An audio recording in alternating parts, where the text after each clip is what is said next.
कहा जाता है कि इंसान कुछ भी करना चाहे लेकिन होता वही है जो ईश्वर चाहता है। इंसान के बीच नसीब में जो लिखा है वही उसे मिलता है। इंसान सही रास्ते पर चल रहा होता है लेकिन अचानक ऐसी घटनाएं घट जाती है जिससे सब कुछ बदल जाता है। 6 लाख के इनामी डकैत अंबिका पटेल की डाकू बनने की कहानी कुछ ऐसी ही है कि अंबिका पटेल बनना चाहता था डॉक्टर, लेकिन बन गया खूंखार डकैत। आज से लगभग 51 साल पहले उत्तर प्रदेश के चित्रकूट जिले के लोखरिया गांव में 7 अप्रैल 1972 में जन्म हुआ था।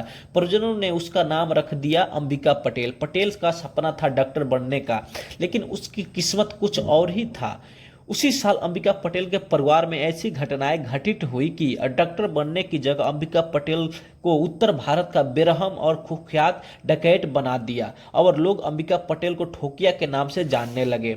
बताया जाता है कि 1992 में ही अंबिका की बहन के साथ एक लड़के ने रेप की वारदात को अंजाम दिया, जिसके बाद बहन ने अपने भाई को पूरी घटना बताई। परिवार वालों की बदनामी के डर से वह इस घटना को छुपा रही थी। अंबिका पटेल ने पुलिस में अपनी बहन के साथ रेप होने की शिकायत देकर कार्रवाई करने को कहा, लेकिन पुलिस ने उसकी नहीं सुनी और उससे भगा दिया। गांव में पंचायत बुलाई गई, लेकिन पंचायत में उससे आए 5 पटेलों ने उल्टा अंबिका की बहन के चरित्र पर ही सवालिया निशाना लगाए।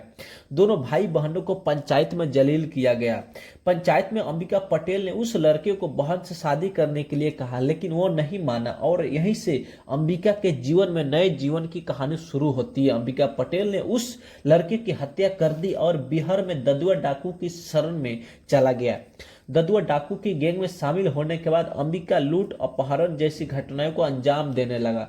जिस लड़के की हत्या अंबिका पटेल ने की थी वो भी डाकू ओमनाथ का भतीजा था, इसलिए डाकू ओमनाथ ने अंबिका की हत्या करने के लिए मुनादी करवा दी थी। अंबिका ने भी अपनी ताकत को बढ़ाना शुरू कर दिया था। अंबिका पटेल दशहरे के अवसर पर अपने गांव था, जिसकी मुखबिरी गांव के ही कलवा निषाद नाम के व्यक्ति ने पुलिस में कर दी। गांव को पुलिस ने चारों तरफ से घेर लिया और अंबिका पुलिस को चकमा देकर किसी तरह से वहां से निकल भागा। लेकिन 2 दिन बाद ही अंबिका ने गांव में जाकर मुखबिरी करने वाले कलवा निषाद को दिन दहाड़े मौत के घाट उतार दिया। अंबिका ने गांव वालों को लड़के के परिवार वालों से कोई भी संबंध रखने के लिए मना कर दिया।